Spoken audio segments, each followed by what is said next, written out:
From Rosecroft Raceway in Fort Washington, Maryland, this is the Boxing Along the Beltway Post-Fight Wrap-Up Show. The Boxing Along the Beltway Post-Fight Wrap-Up Show is brought to you in part by UndisputedBrand.com. Visit UndisputedBrand.com for the finest in boxing and mixed martial arts apparel. Undisputed Brand, the brand true champions wear. And by JM Photography, where your home is your studio at JM Photography 26 at yahoo.com. And alongside Juan Marshall, Pro-Am Fight Talk, I'm Gary Digital Williams. Here at Rosecroft Raceway, as we wrap up what has been a very, very good card. And matter of fact, I think this may be the clubhouse leader right now as the card of the year. And the reason being, one, quite frankly, for the most part, in fact, even in the knockouts that we had at the end of the card tonight, we had a very competitive card from beginning to end. Every single fight was competitive, just like you said, and the guys came to fight tonight, and you know, they proved, even the guys that lost, they fought all the way through the end until they got stopped or whatever it was. They battled through.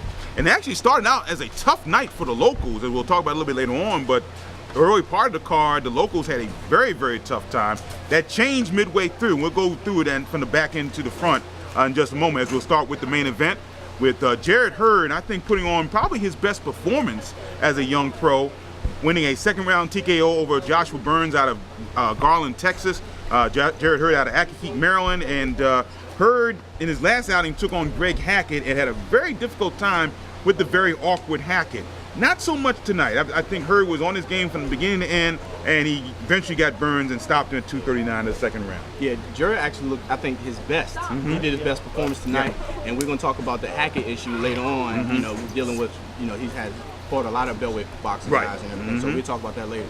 But he just, Hurd, he performed, like I said, I think his best performance. He landed a lot of shots on the guy, and he wasn't rushed. He took his time, and he fought, and he boxed through the whole time that he stopped the fight. Yeah, he hit him from the head and the body, some great body shots from Jarrett Hurd, and by the time the second round went along, guys, Burns had no real offense against Jarrett Hurd, and that forced Brent Bovell to stop the fight. Burns did complain a little bit, but quite frankly, he had no real offense coming back against Jarrett Hurd. I think he was protecting himself well, so he may have had a little bit of an argument. But other than that, I just think Burns was not going to do anything against Jarrett Hurd tonight because Hurd was really on the top of his game. Yeah, he was just on the defensive the whole entire time, so it was just a matter of time before the fight gets stopped.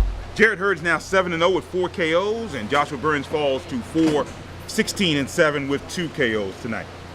In our co-feature, a lot of people felt that in our co-feature tonight that Michael Reed, especially coming off his last outing, when he went the distance against a guy who was making his pro debut, that he may have a little bit of a trouble time tonight against Roberto Heat Lopez out of Orlando, Florida.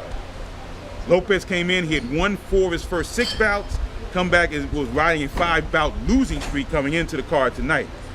Mike Reed may have put on his best performance tonight, beating Roberto Lopez 240 the third round, and he was excellent from beginning to end. Yeah, Lopez, even with his 5 losses, this guy has never been stopped.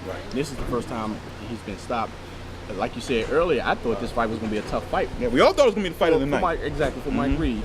And to me, it was the fight of the night because, and another thing we're going to touch bases on is the way Mike moved in the ring tonight. Oh, goodness. And he was using his offense. He was using his defense to set up his offense. Yes, very and he did an excellent job doing that. Yeah, his footwork, and Gotham Nagesh from StiffJab.com was sitting next to me throughout the night, and he was commenting on how great his footwork was in that contest, and he hit him from all angles. Reed hit Lopez from just every angle you possibly could go, and Lopez never went down, to his credit. He never went down, but it was all Mike Reed throughout that bout, and really stellar performance tonight. He's now 4-0 with 3 KOs, and just a great performance. And I'll post the short video of the stoppage so everybody, the fans can see that. Good, you see that on Pro-Am Fight Talk.blogspot.com as well. So Roberto Lopez now falls to 4-6-2 with 1 KO to his credit.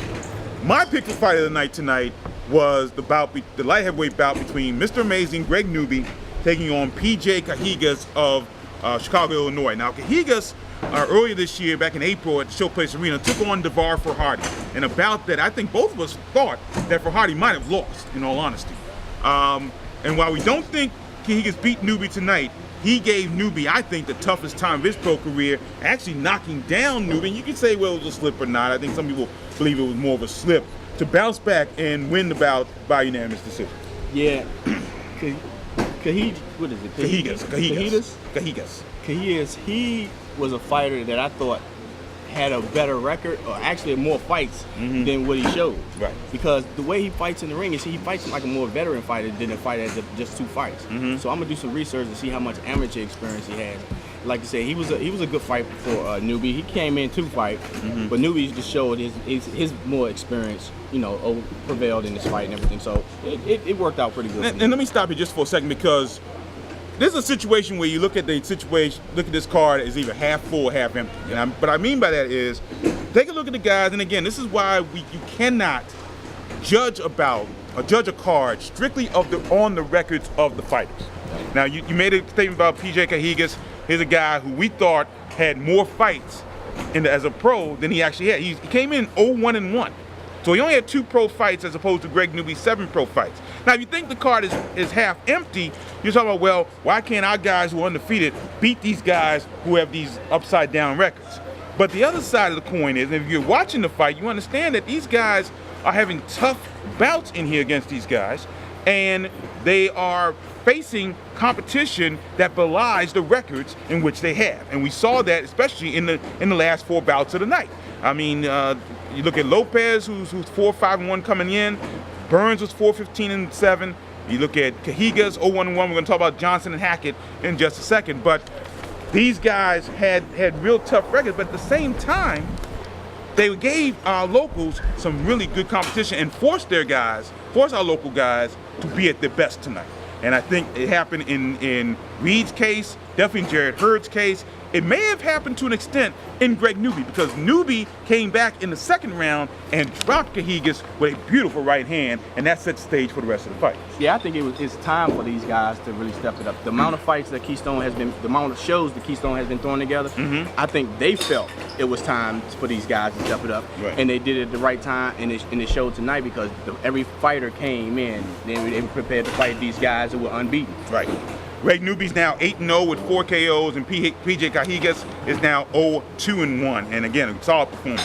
Now we get to the bout that a lot of people came to see because they wanted to know what Alexander the Great Johnson still had. Now, Johnson fought way back in December of 2012, his only pro loss on Showtime Championship Network, and he faced a guy of Greg Hackett, who has now fought his 3rd straight beltweight boxer. Prior to his bout, of course, he fought Jared Hurd in April, and then earlier, I guess late last year, he fought Lantez Fox. Now, Johnson did something tonight, folks, that Fox and Hurd really did not do very well. I mean, when I say very well, they won their bouts, but they kind of fell into the traps, the psychological traps that Greg Hackett tends to throw. He likes to talk to you in the ring. He says a lot of things to the crowd. He says a lot of things to the referee. He's dancing. He's doing all this stuff. Alexander Johnson just kind of looked at him and said, go ahead and do what you're going to do, and I'll take care of my business. That's what he did, and Alexander Johnson wins a 6th-round unanimous decision tonight. That's what the experience of a fighter comes to play, because Johnson, with his experience, stuck to his, and with the experience he has in his corner, made him stick to the game plan. And that's exactly what he did today. He stuck to his game plan. He used his strength, because he knew he was stronger than Hackett. But Hackett, like you said, he antagonized the fighters in the earlier rounds, earlier bouts. I'm sorry. Right. And Johnson didn't fall into it. Right. And Johnson has been where Fox and Hurd want to be on the national level, and so it really, you saw the experience. What I was impressed with also, you didn't see a lot of ring rust in Alexander Johnson. He landed some brutal body shots throughout the contest. Greg Hackett's a tough guy. There's no question about it. He's surviving. He's one of those survivors we talk about a lot, and he showed that survival capability. And along the same lines, however, Johnson, with the experience of Daryl Tyson working with Alexander for the first time in his career, I'm not sure, in all honesty, though, if Daryl Tyson was all that pleased with what goes on. But then again, Daryl Tyson very rarely smiles in a sitting boxing situation, so you never know what he's thinking, in all honesty. He never shows too much emotion. Exactly, but I tell you one thing, though, and I say this personally, Johnson has an encyclopedia about boxing in his corner in Daryl Terrible T. Tyson. So that looks like a good partnership thus far. 13-1, 5 KOs for Johnson. Greg Hackett falling to 2-12. From there, I won't say it went completely downhill for the locals, but I'm telling you, we saw a separation tonight, and we're going to talk about that a little bit later on, but a separation tonight in where some of our local prospects are.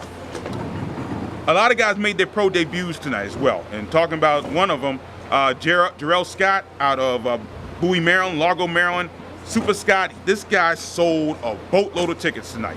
130 tickets tonight he sold, and that crowd was in rare form tonight. However, it didn't help. And David Rohn, Rocksteady Rohn out of Chicago, Illinois, had a real good time. He dropped Scott in the first round. Scott came back. Then Scott got dropped again in the third round. And by then, it was a unanimous decision win for David Rohn out of Chicago. 2 judges scoring at 37-36 and 1 judge scoring at 38-35. But it was a really tough time for Jarrell Scott, who had been trying to make his pro debut for a while, but never really came in with any kind of amateur experience. So all was being learned in the gym, and some of that showed. Yeah, so with that being said, not having any amateur experience, first professional fight, he had a lot of what you call built up the butterflies, and also had a lot of energy built up that you know, he was excited and then he was excited and nervous at the same time. Right. You know, first fight ever as a professional, ever, period. Yeah. You know, so and added that the big crowd and for him and his crowd. So he had to put on the show for them, plus himself. You know. Yeah. So both guys made their pro debut, and David Rohn out of Illinois wins that one. Also on the card tonight, Devon, Mr. 211 Mosley, and if you know anything about police situations, you know what 211 stands for, so we'll get into that. But Devon Mosley out of Capitol Heights, Maryland, goes into a split decision draw against Santos Martinez out of Adrian, Michigan. And both these guys fought very, very well. There was Mosley's out of the MMA round. He's 2-1 as an MMA fighter, and I think a lot of that came out tonight with the special kind of clinching that went on in the card tonight. Yeah, he did a lot of grabbing. He did a lot of reaching, but the MMA toughness, right? That he showed that much. You know, the toughness of an MMA fighter. Kept coming forward, kept taking shots. You know, and that's why it was ended up a draw. Those guys were exchanging just like he probably would do. He thought he was in the cage match. Yeah, interesting scoring for this bout though. Brent Bovell scored the bout for Mosley 39-37. John Gradowski scored a bout for Martinez 40-36. He scored a shutout. And Dave Bradshaw saw the draw at 38-38. So interesting to see how that came about. That was kind of unique there in that situation. But Devon Mosley draws in his pro debut. Santos Martinez 2-4-0. I'm sorry, 2-3-1. I'm sorry, 2 KOs. And his record right now. And Martinez came over to matchmaker Brian Dillon, who's sitting next to me tonight, and immediately said, I wanted to come back. He really wants to come back. He enjoyed the time he had here, and could be in a rematch against Devon Mosley. We'll see what happens there. And our opening bout tonight, Len Thomas out of East Stroudsburg, Pennsylvania. Now, somebody asked why he was on the red side. In other words, the home side. And the Devin Minor, who was from Capitol Heights, Maryland, was on the blue side, the visiting side normally. And quite frankly, I don't know why. I have no idea why this happened. It was a reason why the first bout between the two did not happen, because when he saw his name, and I guess I take responsibility for it, when he saw his name on the blue side, strictly because he's an out-of-town fighter, had nothing to do with what Keystone gave me or anything. I just put him on the blue side strictly because he was an out-of-town fighter, fighting a guy from this area, from the Beltway area. And apparently Thomas got mad at that. He didn't talk to me directly at all, but he got mad about it, and that's why he didn't fight. But having said that, the Knights fight was kind of like he didn't fight at all either, because the guy he was against basically quit after the second round. Yeah, Minor, I was kind of surprised that it was the outcome that I thought he would be ready for this fight. Right. But the first fight not happening. But he kind of surprised me after the second round. It looked like he wanted to turn around and walk to his corner, right in the middle of the fight, and call it quits. Yeah, something happened in the third round. I think it was either close to a headbutt or something happened. And then from that point on, Minor didn't want to do this anymore. And he kept turning around to turning his back to the referee, turning his back to Thomas, and credit Brent Bovell, the referee, who would not let him quit, because I guess he was waiting for a signal from his corner.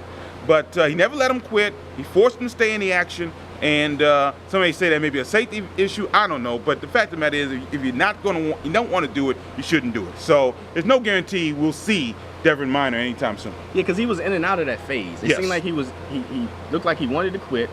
And then he would turn back and start throwing punches again, like he was in the fight. And then he would turn around and look like he wanted to quit again. And it was back and forth with that up until the bell rang. No question about it. So So Devin Minor loses his pro debut, and Glenn Thomas wins for the first time in his career. He is now 1-1. So that covers the card here tonight. And Gene Malovinsky, the head of Keystone Boxing, said, I got to do this all over again next week. And he does, because he will be in Baltimore. Keystone Boxing, along with Rise Promotions and Cash Cow Productions, will be promoting the card at the Physical Education Complex on the campus of Coppin State University 1 week from tonight, Saturday, July 20th, at the Physical Education Complex at Coppin State University. And as you all know, I've already told you, I'm very excited about that card because my affiliation with Coppin State, to see boxing in that beautiful facility, it's going to be a lot of fun to watch. And by the way, the weigh-ins for that card will be on Friday afternoon, July 19th. It'll be at Mondawmin Mall, which is directly across the street from the main entrance to the Physical Education Complex. It'll be open to the public. It'll start at 5 o'clock in the evening on Friday, July 19th. There'll be a public weigh-in right in the middle of the mall, Mondawmin Mall. So hope you all can attend that. And of course, will join us on Saturday, July 20th. Javante Davis on the card. We also have the pro debut of Glenda Zern, Tyra Shea, baby girl, should say Lady Tiger Douglas. She does not want to be known as baby girl anymore. She's Lady Tiger Douglas. Also some great amateurs, Lorenzo Truck Simpson, Mia Killer B. Ellis, and a lot more. That'll be Saturday, July 20th at the Physical Education Complex at Coppin State University. Saturday, August 3rd will be at the Club One Fitness in Millersville, Maryland. It'll now be a double twin bill, double trouble 2, as Tony Jetta will defend his WBC Fecker Box title, and James Keep 'em Sleeping Stevenson out of Baltimore will be on the card in a vacant title bout as well. Phil Jackson Benson, as we posted a few minutes ago, will not be on that card. So that'll be on Saturday, August 3rd. Saturday, August 10th at the Washington Convention Center for Top Flight Promotions card at the Washington Convention Center. Alexander Johnson scheduled to be on the card. It will not be against Henry Sugarpoo Buchanan. We've had that confirmed. So we'll see what happens with that card as well. James McGirt Jr., Buddy McGirt Jr. will be on that card. First time he's boxed in about 3 years or so. So he'll be on that show on Saturday, August the 10th. And then we'll move into September. September the 7th, Keystone scheduled to come back here to Rosecroft. September 28th, scheduled to be Vinroy July's card somewhere in Baltimore. We don't know where yet, but it will not be in Frederick this time. It will be in Baltimore. That we can tell you. And outside the area, we talked about Dusty Harrison fighting August 23rd in Dover Downs. George Wartime Rivera will be in Valley Forge, Pennsylvania, taking on Harry Yorgi, Wartime Rivera out of Charlottesville, Virginia. And also this news, August the 9th, Saturday, August the 9th, in California, Gary Russell Jr. will be fighting on a card there. Now that is significant because the significance of that one is this could be a quote-unquote tune-up for what could be a world title shot down the road. Now here's how the scenario was explained to us earlier tonight. Orlando Salido and Orlando Cruz are fighting for the vacant WBO Featherweight Championship, and that's going to be August 17th. The winner of that bout has 90 days to sign a contract to fight Gary Russell Jr. Gary Russell Jr. now sits at number 2 in the WBO rankings. Cruz is number 1. So why they're not fighting each other is beyond me, other than what Gary told us, and that was it kind of came along very, very quickly, so it couldn't get done. Be that as it may, however, it looks like it could be a situation where a world title fight could come to Gary Russell, if all things hold the same, by, quite frankly, the end of this year. Yeah, this is exactly what he was waiting for. This is what they build on. Mm-hmm. This is why they took the time that they took to get to this point. Mm-hmm. And it seemed like it worked out. Mm-hmm. You know, people were wondering why he hasn't fought a title fight earlier. Right. Mm-hmm. And what's his record? 22 and 0. 22 and 0. Mm-hmm. He's at the right point in his career where he can Mm-hmm. take that chance, you know, with a title fight. Okay. And of course, we have an interview with Gary Russell Jr. that you can see on the DMV Sports Zone in the very near future with Cyprian Kumalo, CP, who is actually filming us and trying to stay awake as he does so. It's been a long night, definitely. And DMV Sports Zone should be following Gary maybe to California for this fight. Yeah, well, they're making the rounds. I give them, we welcome them to the scene because not only they're covering boxing, they're doing everything around the DMV as far as sports area. It brings back a lot of memories for me back in the days of Boxing Spotlight and some of the football and basketball shows I used to do on public access television. Well, CP's taking it to a new level, and we definitely glad you're aboard with us. No question about that. So that'll do it here from Rosecroft Raceway in Fort Washington, Maryland. Reminder, the Boxing Along the Beltway post-fight wrap-up show is brought to you in part by UndisputedBrand.com. Visit UndisputedBrand.com for the finest in boxing and mixed martial arts apparel. Undisputed Brand, the brand true champions wear. And by JM Photography, where your home is your studio. JM Photography 26 at yahoo.com. For CP on the camera and for Juan Marshall Pro-Am Fight Talk, I'm Gary Digital Williams, reminding you as always, keep supporting the best boxing in the world. The Boxing Along the Beltway. Take care. Okay, I'm good. Have my head down for that one. Yeah, it's like another build up, man. Another month to month to month.